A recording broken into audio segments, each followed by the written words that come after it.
오늘 주신 말씀을 가지고 정답은 성경이다라는 제목으로 여러분과 말씀 나누겠습니다. 한재용 목사님이라는 분이 쓰신 인문학을 하나님께라는 책이 있습니다. 총 3권으로 되어진 책인데요. 신앙으로 인문학을 바라본 이야기입니다. 근데 그 책의 1권을 시작하면서 인문학에 대해서 이렇게 이야기를 하셨어요. 제가 한번 읽어드릴게요. 인문학은 만물의 본질을 보려 한다. 얼마나 고상한 학문인가. 더군다나 사람을 이해하고 공감해준다. 그리고 창의성과 통찰력을 준다. 얼마나 고마운 일인가. 그러나 인문학이 사람을 살리는 생명을 줄 수는 없다. 인문학은 만물의 시작에 대해서나 만물의 끝에 대해, 죽음에 대해서나 죽음 이후의 세계에 대해, 죄 용서에 대해 답을 줄 수 없다. 그래서 인문학이 삶의 정답이 아니다. 인문학은 명답 정도일 뿐 정답은 성경이다. 제가 여기서 이제 정답은 성경이다라는 제목을 이제 취하게 되었는데요. 맞아요. 우리 인류의 근간, 그 근본이 되는 질문들에 대해서 인문학은 정답을 제시해주지 못한다라는 것입니다. 근데 인문학만 그런 거냐? 그러지 않아요. 우리 현대는 기술과 과학이 굉장히 많이 발전했지만 사실 검색하면 뭐든지 다 알려주는 시대가 되지 않았습니까? 그럼에도 불구하고 그 과학이 그럼 정답을 알려주냐? 그러지 않더라라는 것입니다. 그래서 여러분 소천하셨던 우리 고 이어령 박사님께서 이런 말을 하셨어요. 이것도 한번 읽어드릴게요. 나무를 분석하고 떨어지는 사과를 보고 만유인력의 법칙을 발견하는 사람을 과학자라고 합니다. 나무를 보고 시를 쓰고 노래하는 사람을 시인이라고 합니다. 나무를 보고 나무를 존재케 하니 나무를 만든 자를 찬양하는 사람을 신앙인이라고 합니다. 과학자들은 우리의 삶을 편안하게 해줍니다. 시인들은 우리가 인간임을 느끼게 해줍니다. 신앙인은 존재의 근원을 제시해줍니다.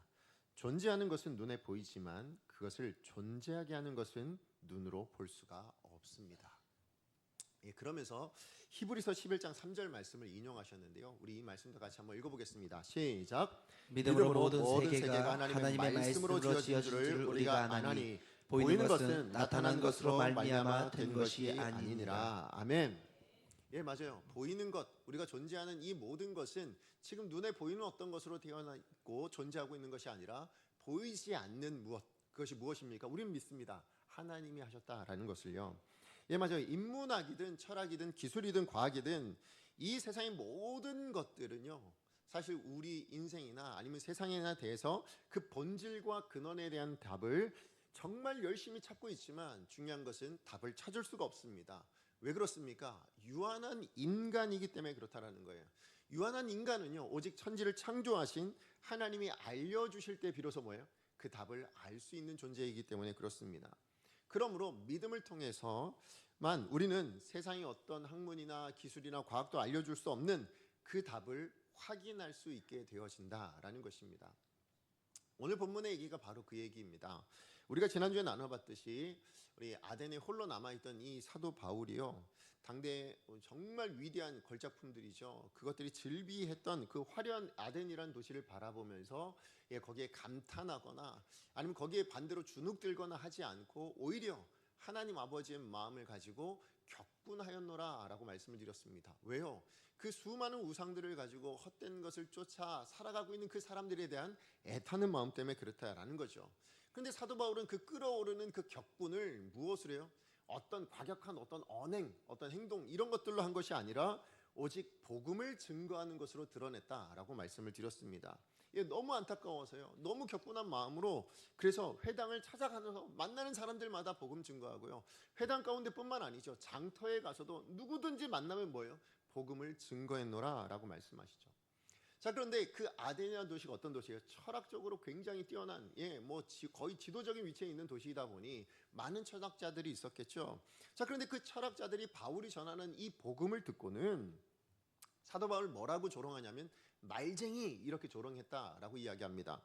여기 나오는 이 말쟁이라는 이 말이 헬라어로 뭐냐면 스페르몰 로고스라는 말이에요. 스페르몰 로고스. 근데 이 말의 뜻이 뭐냐면 새가 모이를 이렇게 쪼아 먹듯이 세상에 널브러져 있는 수많은 잡다한 지식들을 가지고 그거 모아가지고 쏟아내고 있는 사람, 이런 얘기예요.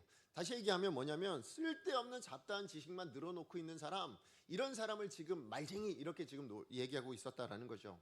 자, 그러니까 사도 바울이 전하는 이 복음, 아니 사도 바울 자체를 뭐예요? 말쟁이나 이렇게 폄하하면서 뭐예요? 복음을 복음으로 듣지 않았습니다. 왜 그랬을까요? 저들이 추구하고 있는 그 지식, 저들 마음 안에 차지하고 있는 그 지식이요, 복음을 복음으로 듣지 못하게 만드는 장애물이 되어 있었다라는 것이죠. 그럼에도 불구하고 이 철학자들이요, 신기하게도 이 사도 바울이 전하는 복음을 여러분 그렇게 쓸데없는 거, 뭐 잡다한 지식, 오늘날로 이야기하면 개똥 철학, 그죠? 이 정도로 치부한 거예요. 이 개똥 철학이란 말이 저 국어 사전에 있더라고요. 그래서 제가 쓴 말입니다. 나쁜 말이지만 그러나 이게 국어 사전에도 나오는 말이어서 제가 씁니다. 그렇게 여겼단 말이에요. 지금 이 철학자들이요. 그럼에도 불구하고 이 사도 바울을 어디로 데려가냐면 그 당시에 최고의 법정이라 할 수 있는 아데오바오라는 곳이 있는데, 거기가 원래는 또 뭐 하는 곳이냐면 철학자들이 자기가 새롭게 깨달은 거 있잖아요. 그럼 그것을 설파하는 곳이기도 했습니다. 거기에 지금 사도 바울을 데리고 갑니다. 그리고는 그 사도 바울을 그 아레오바고로 데려간 이유가 어디 있는가? 어디 있었을까요? 이들은 끊임없이 새로운 걸 추구했기 때문이다 라고 말씀을 드렸어요. 그럼 왜 끊임없이 새로운 걸 추구하고 있었을까 생각해 보면, 결국 그 사람들이 가지고 있는 그 수많은 지식들이 그 마음의 공허함을 채우지 못했다는 거죠. 그죠? 수많은 지식들이 그 마음의 내면에 비어있는 그것을 채우지 못하니까 뭐예요? 만족시키지 못하니까 새로운 것, 더 나은 것, 더 좋은 것, 그 내 마음을 만족시켜 줄 만한 것, 그것들을 끊임없이 찾고 있었다라는 것입니다. 그래서 사도 바울은 이 기회를 놓치지 않고 뭐예요? 복음을 증거합니다. 그 내용을 요약한 것이 오늘 우리가 읽었던 22절부터 31절까지의 말씀의 내용입니다. 자, 그렇다면 그 22절과 31절까지 나온 그 내용의 핵심이 뭘까요? 그것은 18절에도 언급하고 있듯이 예수와 부활입니다. 예수와 부활, 그게 복음의 핵심이잖아요. 자, 그런데 이 복음의 핵심을 증거하는데 다른 어떤 도시에서 복음 전했을 때는 그냥 바로 직접적으로 예수와 부활을 증거했지만, 오늘 이 아덴에서는 그 복음에 대해서 이 예수와 부활을 뭘로 증거하냐면 좀 다른 방식으로 어떻게 하냐면, 이 아덴 사람들이 끊임없이 고민하고 했던 바로 그 근원에 대한, 그 본질에 대한 것에 대한 질문을 가지고 거기에 대한 답을 제시하면서 복음을 증거합니다. 그리고는 그 복음을 증거할 때 첫 시작은 또 뭘로 하냐면, 아덴 사람들이라면 누구나 익숙해 있던 삶의 한 부분을 통해서 이제 복음을 전파하는데, 그 삶의 한 부분이 뭘까요? 종교 생활인 거예요. 그래서 사도 바울이 그 아덴 사람들을 향해서 뭐라고 얘기합니까? 너희들은 종교심이 많다라고 이야기합니다. 예, 맞아요. 그 아덴 사람들은 정말로 종교심이 많았어요. 그러다 보니 그 종교심 때문에 뭡니까? 자기를 위한 엄청난 우상들을 만들어내지 않았습니까? 자, 그런데 여러분, 이 아덴이란 도시를 가득 채워져 있는 그 각양의 신들, 그래서 그 신들을 향한 종교 생활이나 아니면 그 아덴의 수많은 철학자들이 끊임없이 탐닉하고 있었던 그 지식에 대한 부분들도요, 여러분 궁극적으로 궁금해하고 있던 우리 인간의 근본에 대해서 그 근원에 대한 답은 주지 못하고 있었다라는 것입니다. 아니, 찾을 수가 없었던 것입니다. 여러분, 언젠가 제가 이 교회 로비에요, 문이 한쪽이 열려 있잖아요, 늘. 근데 그 로비를 통해서, 문을 통해서 잠자리 한 마리가 들어왔어요. 그래서 그 잠자리를 이제 좀 살려주고 싶어서, 근데 못 나가고 있는 거예요. 어디 그 주차장 쪽 내려가는데 그 창문이 있잖아요. 그 창가에서 계속 그 부딪히면서 그 계속 부딪히고 있는 거예요. 그래서 제가 어떻게 했냐면 로비 전체 문을 다 열어드렸어요. 나가시라고. 그 로비 전체 문을 다 열어드렸습니다.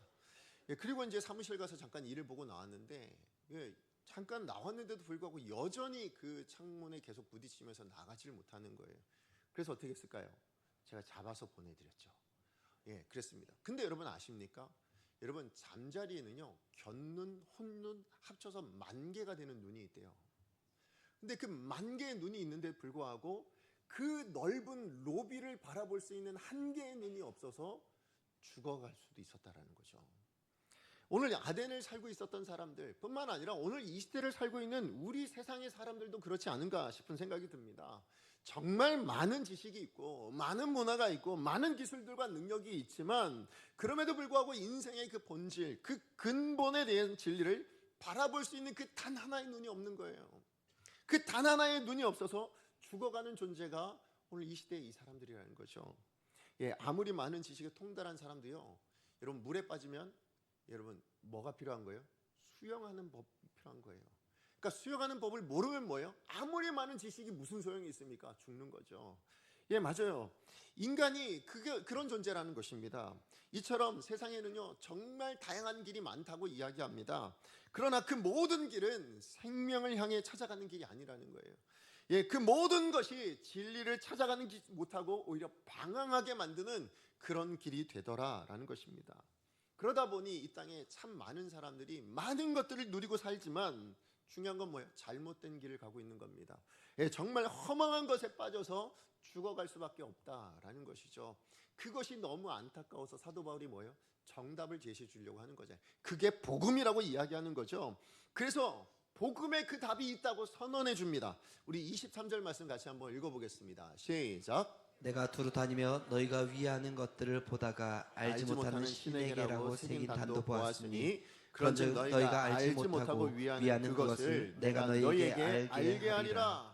예, 당대 최고의 지식을 가지고 있는 사람들이 했습니다. 예, 당대 수많은 신들을 섬기고 있는 사람들, 문화도 당대 어느 주변에 있는 모든 나라에게 영향을 미칠 만큼 위대한 헬라 문화를 만들어낸 사람들이지만 정작 그 사람들이 뭐예요? 알지 못하는 신, 알지 못하는 무엇, 그것을 위하여 살아가고 있는 그 사람들을 향해서 뭐라고 얘기합니까? 내가 너희에게 알게 하리라. 이게 바로 뭐예요? 이걸 선포할 수 있는 사람이 복음을 가진 사람인 거예요. 예, 이것이 바로 복음의 능력이다라는 것입니다. 그렇다면 세상 사람들은 결코 찾을 수 없는, 결코 해결하지 못하는 우리 인생에 대한 그 근본, 그리고 본질적인 그 질문에 대해서 사도 바울이 복음을 가지고 답을 던져주고 있는데요. 그 답이 무엇인지, 그 질문은 무엇인지 우리가 한번 살펴보면서 여러분 이 말씀을 오늘 나누길 원하는데 두 가지 질문 나누려고 합니다. 자, 그런데 왜 이 두 가지 질문을 제가 생각하고 있냐면 이 답도 오늘 이 시대에 살아가는 우리에게도 동일하게 필요하기 때문에 그래요. 왜냐하면 이 답을 우리가 알아야만 우리 인생의 시작과 그 의미와 끝이 결정되어질 수 있기 때문에 그렇다라는 것입니다. 그래서 저는 오늘 본문을 통해서 성경의 바른 답을, 성경이 말씀해 주는, 하나님이 말씀하시는 그 바른 답을 우리가 한번 찾아볼 수 있는, 또 그것을 아는 이 시간 되었으면 좋겠습니다. 자, 그러면 질문이 뭐냐? 두 가지 질문 드릴 건데 첫 번째 질문은 뭐냐면 우리는 어디서 왔는가입니다. 이 질문은 우리의 근원에 대해서, 우리의 정체성에 대한 질문이죠. 모든 과학이든 아니면 모든 철학이든 그 시작은 기원에 대한 것을 묻습니다. 우주의 기원은 어디에서 왔는가? 인간은 어떻게 존재하게 되었는가? 이것을 묻지요. 그런데 이 질문에 대해서는 시대마다 나름의 답을 제시해 줬었습니다.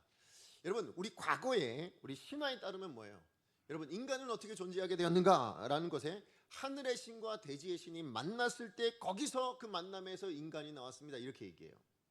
또 어떤 것은 제우스 신이 물에다 뭘 던졌는데 거기서 인간이 나왔다. 이렇게 이야기하기도 합니다. 여러분, 그런데 우리는 이제 다 알죠. 요즘 이런 신화들에 대해서 뭐예요? 다 허구다. 이렇게 우리는 다 생각을 하고 있습니다. 자, 그렇다면 요즘 과학이 주장하는 것은 어떨까요? 여러분, 아주 오래전부터 철학자든지 아니면 과학자든지 마찬가지예요. 거의 내린 결론은 다 뭐냐면, 요즘도 그렇지만 다 뭐냐면 우연에 기대고 있습니다. 우연이라고 이야기를 합니다. 우연이 생겨났다라는 것입니다. 우연을 근거로 하는 학설 중에 하나가 뭐냐면 대표적인 게 빅뱅 이론이죠. 제가 빅뱅 이론 찾아보니까 약 200억 년 전에 아무것도 없던 우주에 우연히 엄청난 폭발이 일어나게 된 겁니다. 그래서 우주가 시작되었다라고 이야기를 하더라고요. 근데 그 빅뱅 이론이 해결할 수 없는 게 뭐냐면 아무것도 없다. 이 말은 무슨 얘기예요? 거기는 공간도 없어요. 물질도 없어요. 시간도 없어요. 아무것도 없었대요. 그런데 어떻게 폭발이 일어날 수 있을까요? 그죠? 무엇에서 폭발이 시작되는 거예요? 아무것도 없는데 공간도 없어요. 물질도 없어요. 근데 그 폭발 때문에 물질이 생겨나고 그 폭발 때문에 공간이 생겨나고 그 폭발 때문에 여러분 시간이 생겨났대요. 아무것도 없던 것에서 어떻게 폭발이 가능하게 되었어요? 거기에 대한 답이 없다라는 것입니다. 또 우연에 기댄 학설 중에 또 다른 대표적인 학설이 뭐냐면 바로 진화론입니다. 진화론이 뭡니까? 생명체가 없던 그 지구에 원자가 서로 결합하여서 우연히 뭐예요? 생명체가 되었다라는 것입니다. 다른 말로 얘기하면 먼지가 여러분 갑자기 우연히 결합이 되어서 뭐냐면 단세포 생물이 된 겁니다. 그리고 단세포 생물이 우연히 뭐가 진화해서 뭐예요? 다세포 생물이 된 겁니다. 그 다세포 생물이 우연히 또 뭐가 되냐? 어류가 됩니다. 그 어류가 우연히 여러분 양서류가 되고, 그 양서류가 우연히 포유류가 되고, 그 포유류가 우연히 그 중에 원숭이가 사람이 되었다라고 이야기하는 게 그게 진화론이죠. 이처럼 신화든지 아니면 과학을 따르든지 인간의 시작은 뭐라고요? 우연을 통해서 시작되었다라고 이야기를 합니다. 그러면 우연히 시작된 인생이라면, 우리 인간이 그렇게 존재하는 거라면 우리 인생의 존재의 의미는 뭐예요? 없어요. 그죠? 왜 존재하는 겁니까? 무슨 목적으로 존재하는 겁니까? 없습니다. 왜요? 우연히 던져졌으니까요. 우연히 만들어지는 거니까요. 무슨 목적이 있고 무슨 이유가 있냐는 거예요. 아무 이유 없죠. 모든 것이 우연히 일어나고 우연에 이루어지는, 그래서 우연에 깃대어 있는 인간이라면 우리가 아무리 열심히 살아야 될 이유가 없는 거잖아요. 그렇죠? 목적이 없는데요. 이유가 없는데요. 그러니 그 삶이 얼마나 무의미하고 그 삶이 얼마나 허무합니까? 결국 우연에 의해서 이루어진 것이 과학이든 철학이든 아니면 문명이라면 여러분 거기서 나오는 그 답은 우리 인생의 공허함을 어떻게 해결해 줄 수 있는 것이 아니다라는 것입니다. 다른 말로 이야기하면요, 우리 인간의 행복에 대한 정답이 될 수가 없다라는 것입니다. 그렇기 때문에 사도 바울은 분명히 이야기합니다. 아니, 성경은 분명하게 우리 가운데 말씀하고 있습니다. 뭐라고요? 사람은 아무런 목적이나 계획 없이 우연히 던져진 그런 존재가 아니라는 거예요. 우연에 기대어져 있는 존재가 아니라, 우연의 산물이 아니라 분명한 목적을 가지신 하나님께서, 창조주 하나님께서 분명한 의도를 가지고 만들어내셨다라고 선언합니다. 우리 24절에서 25절 말씀 같이 한번 읽어보겠습니다. 시작. 우주와 그 가운데 있는 만물을 지으신 하나님께서는 천지의 주지시니 손으로 지은 전에 계시지 아니하시고 또 무엇이 부족한 것처럼 사람의 손으로 섬김을 받으시는 것이 아니니 이는 만민에게 생명과 호흡과 만물을 친히 주시는 이심이라.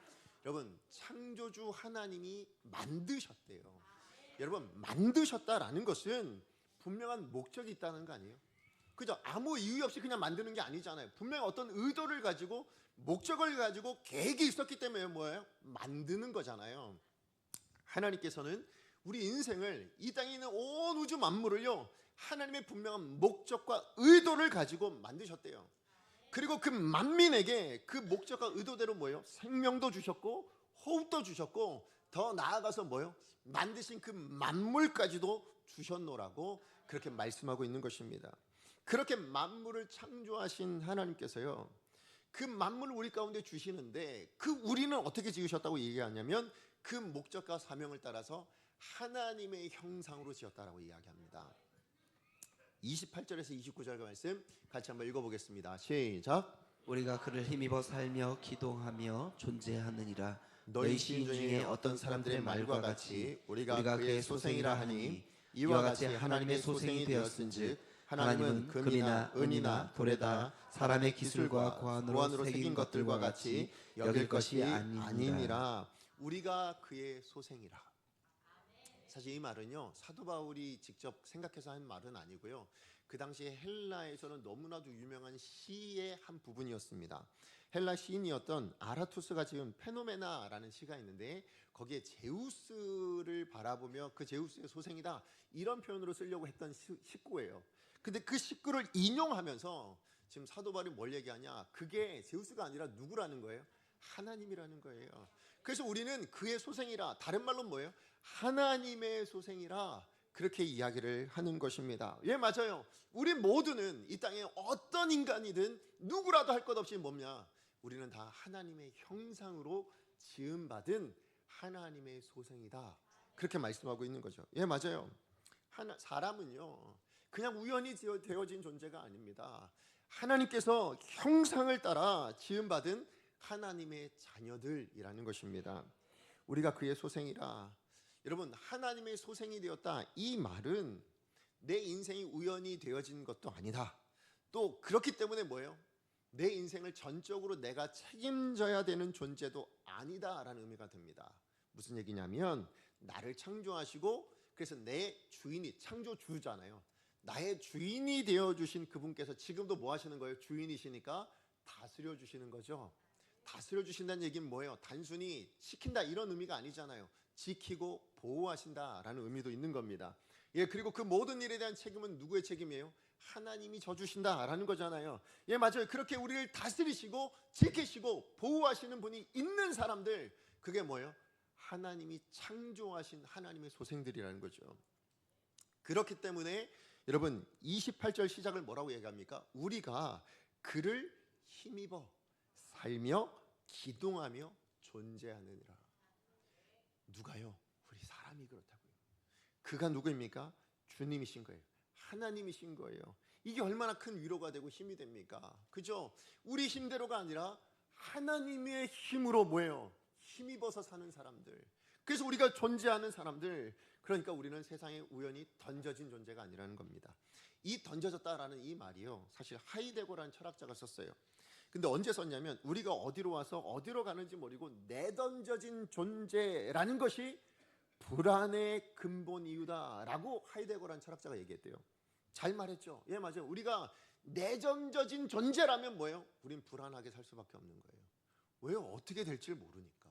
우리 앞날이 우연에 기대어 있다면 우연히 어떤 일이 일어날지 우리가 어떻게 알아요? 그리고 그 우연에 기댄 인생이라면 그 인생이 얼마나 허망하겠냐라는 거죠. 예, 철학자들은 그저 인생이 내던져진 존재라고 하지만 성도인 우리는 압니다. 우리는 내던져진 존재가 아니라 우연히 세상 가운데 존재하고 있는 사람들이 아니라 뭐예요? 하나님이 분명한 목적과 의도를 가지고 창조된 하나님의 소생이다. 하나님의 형상으로 지음받은 하나님의 자녀됨을 우리는 알고 있다라는 거죠. 여러분, 이를 통해서 여러분, 우리가 이 땅이 얼마나 불안합니까? 이 땅이 얼마나 죄가 가득합니까? 그러나 이 모든 세상의 주인은 누구시라고요? 하나님이십니다.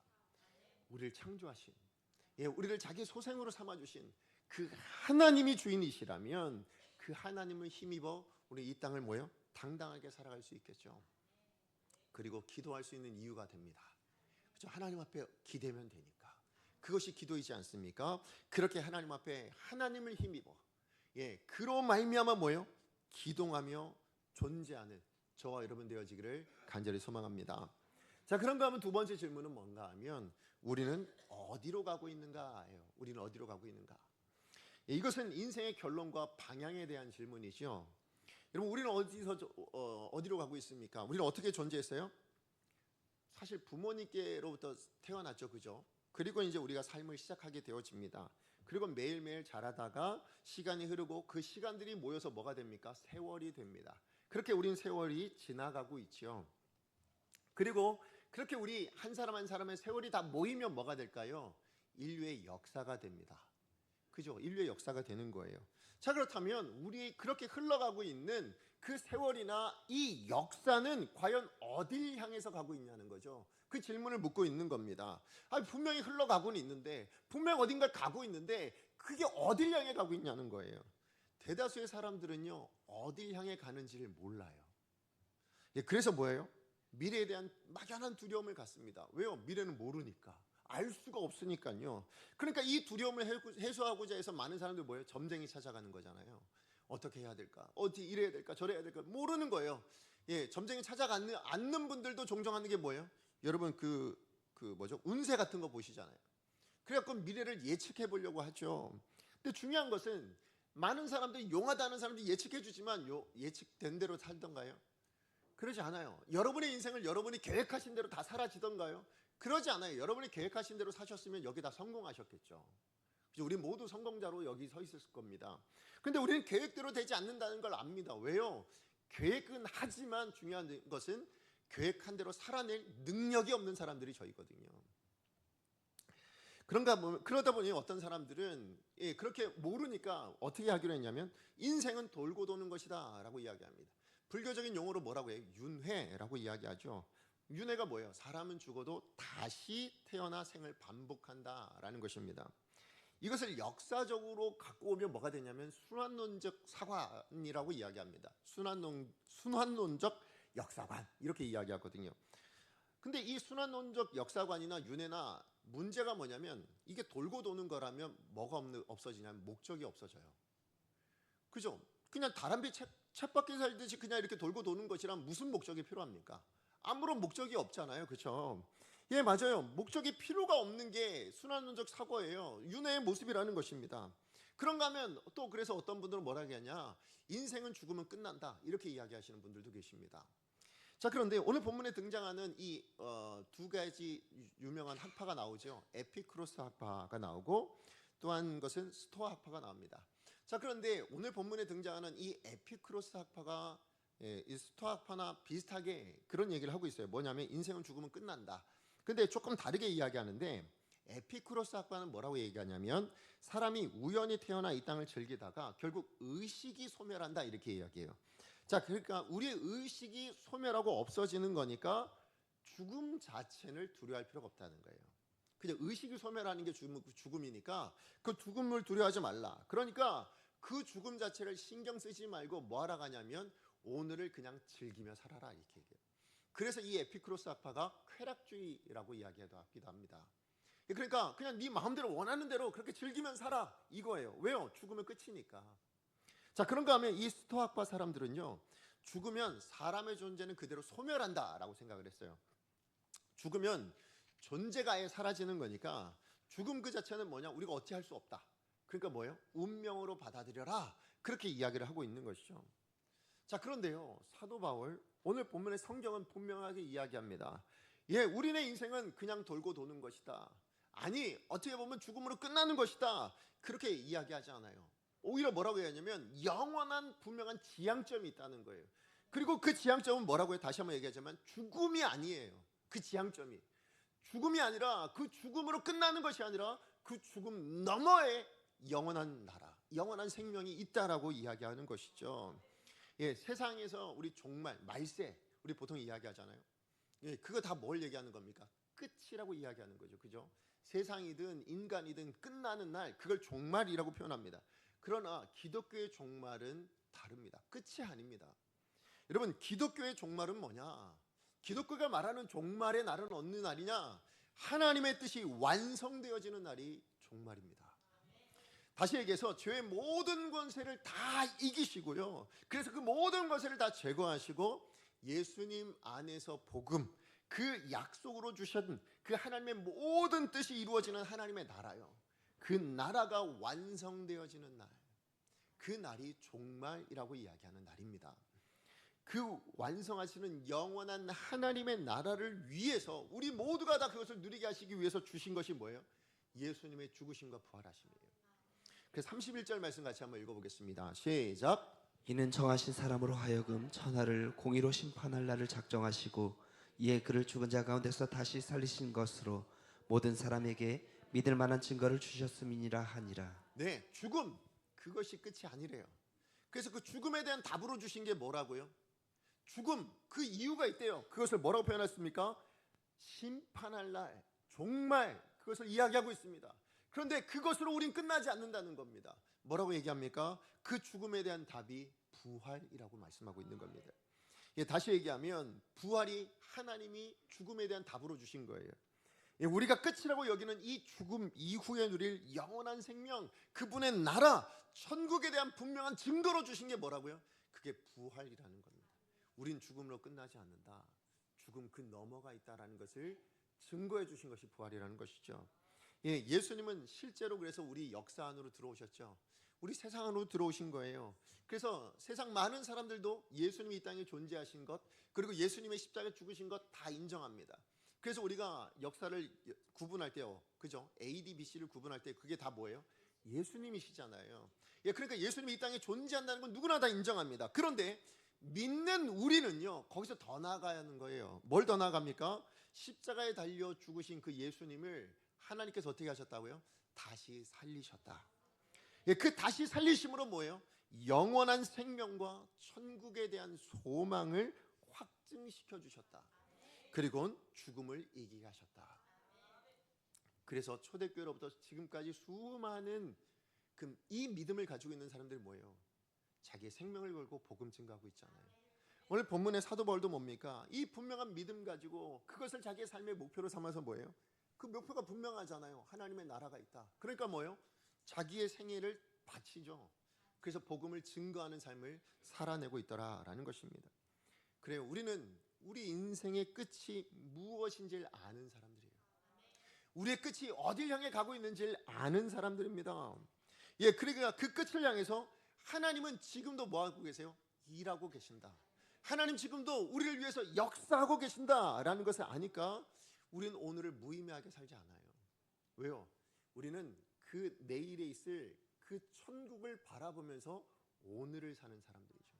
내일이 없는 사람들은 뭡니까? 내일을 모르는 사람들은 오늘 뭐예요? 그냥 행복하면 되는 거예요. 오늘 내가 만족한 대로 살면 되는 거잖아요. 그러니까 뭐예요? 다른 사람들 고통 필요 없어요. 그게 내 할 바 아니죠. 나 지금 행복하면 되는. 그러니까 뭐예요? 뺏고 아니면 어떤 죄악을 범해서든지 그냥 내가 만족하고 내가 행복하면 된다라고 생각하는 오늘을 사는 사람들이 됩니다. 그러나 우리는 오늘을 그렇게 살지 않아요. 왜요? 우리에게는 내일이 어디로 가고 있는지 아는 사람들, 내일에 무엇이 있는지를 아는 사람들, 그 답을 알고 있기 때문에 뭐예요? 우리는 오늘을 함부로 살지 않습니다. 우리는 오늘을 좌절하거나 낙심하거나 하며 살지 않습니다. 왜요? 우리가 능력은 없지만 그러나 우리는 어딜 가는지 아니까. 예, 그 답을 아는 사람으로 오늘을 당당하게 살아낼 수 있는 사람, 그게 바로 성도다라고 이야기하는 거죠. 믿음을 가진 사람이 그렇게 살 수 있다고 말씀해주고 있는 것입니다. 예, 우리에게는 이 세상의 삶이 끝나도, 이 육신이 끝나도 끝이 아닌 인생입니다. 예수님이 부활하셨듯 우리도 어떻게 될까요? 부활합니다. 그리고 영생을 누리게 됩니다. 천국에서 사랑하는 우리 주님과 함께 영원히 살게 되어질 줄로 믿습니다. 이 믿음이 뭐예요? 우리의 믿음이에요. 이 믿음이 있는 사람들은 뭡니까? 지금 이 땅에서 주어지는 어떤 유혹이든 아니면 어떤 고난이든 아픔이든 우리를 위협할 수가 없죠. 예, 그것이 죽음이라 할지라도 뭡니까? 우리는 그것을 이겨낼 수 있는 존재. 그게 바로 성도임을 여러분 믿으시기 바랍니다. 예, 말씀의 결론을 맺습니다. 사도 바울은 이 복음을 통해서 인생의 궁극적인 두 가지 질문에 대한 하나님의 분명한 답을 주고 계십니다. 질문이 뭐였다고요? 우리는 어디서 왔는가? 그리고 두 번째는 뭡니까? 우리는 어디 향해 가는가입니다. 우리는 어떻게 왔습니까? 창조주 하나님께로부터 왔습니다. 우리는 어디를 향해서 갑니까?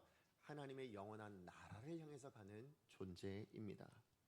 그런데요, 이 분명한 대답, 이 분명한 정답, 성경이 말씀하시는 하나님이 주시는 이 정답을 듣고도 여러분 오늘 본문 32절에서 34절 말씀에 보면 그 정답을 들은 사람들의 반응이 달라요. 어떤 사람들은 뭐 했다고 얘기합니까? 조롱했다고 이야기하고요. 어떤 사람들은 관심은 보이나 믿지를 않습니다. 그런데 몇몇은 뭡니까? 바울을 가까이하여 믿음에 이르렀노라고 말씀하고 있습니다. 자, 그렇다면 오늘 이 자리에 계신 저와 여러분, 여러분의 지금 심정은 어떠하십니까? 여러분 오늘 이 전해주신 이 복음의 말씀, 이 말씀을 통해서 하나님께 주시는 이 정답을 들으신 여러분의 마음은 어떠하십니까? 여러분 조롱하는 마음입니까? 아니면 그냥 관심은 있는데 믿어지질 않습니까? 아니면 그것이 내 믿음인 줄 알고 감사하고 계십니까? 여러분 고린도전서 1장 22절 24절에 사도 바울이 이런 말씀하셨어요. 우리 같이 한번 읽어보겠습니다.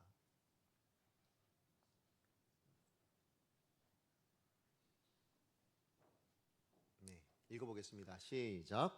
유대인은 표적을 구하고 헬라인은 지혜를 찾으나 우리는 십자가에 못 박힌 그리스도를 전하니 유대인에게는 거리끼는 것이요 이방인에게는 미련한 것이로되 오직 부르심을 받은 자들에게는 유대인이나 헬라인이나 그리스도는 하나님의 능력이요 하나님의 지혜니라. 아멘. 여러분 오늘 이 복음의 이야기를 듣고 유대인처럼 여러분 마음에 거리끼십니까? 아니면 이방인처럼 미련하다, 어떻게 아직도 이런 이야기를 믿고 있냐, 그렇게 생각이 되십니까? 아니면 여러분 마음 안에 아니다, 이것이야말로 진짜 지혜다, 이것이야말로 정말 정답이다 라고 하시는 분은 오늘 본문에 뭐라고 얘기합니까? 부르심을 받은 자, 예, 하나님의 택하심을 받은 자들이다 라고 말씀하시는 겁니다. 저는 오늘 강상에 있는 모든 성도님들이 하나님의 부르심을 받아 오늘 주신 이 말씀을 여러분의 하나님의 능력인 줄 알고 하나님의 지혜인 줄 아는 저와 여러분 되어지기를 간절히 소망합니다. 이 복음의 진리를 아는 사람은 세상을 당당하게 삽니다. 예, 세상에 내가 어떤 능력이 얼만큼 있냐 없냐 중요하지 않아요.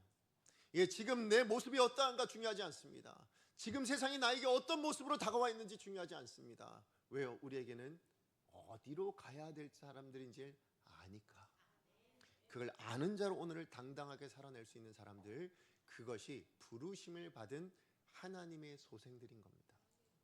그러므로 오늘 이 자리에는 저와 여러분 우리 모두는, 특별히 오늘 예배하는 우리 강성의 모든 성도님들 한 분 한 분의 마음에 여러분이 하나님의 소생인 줄 아시고 하나님의 부르심을 받은 자로서 오늘 주신 이 말씀이 하나님의 능력으로, 하나님의 지혜로 여러분의 삶을 세상 가운데서 당당하게 살아낼 수 있는 이유가 되고 여러분 근원이 되는, 그것을 삼아 가실 수 있는 저와 여러분 되어지기를 다시 한번 간절히 축복하겠습니다. 우리 시간에 말씀 기억하며 함께 찬양하겠습니다.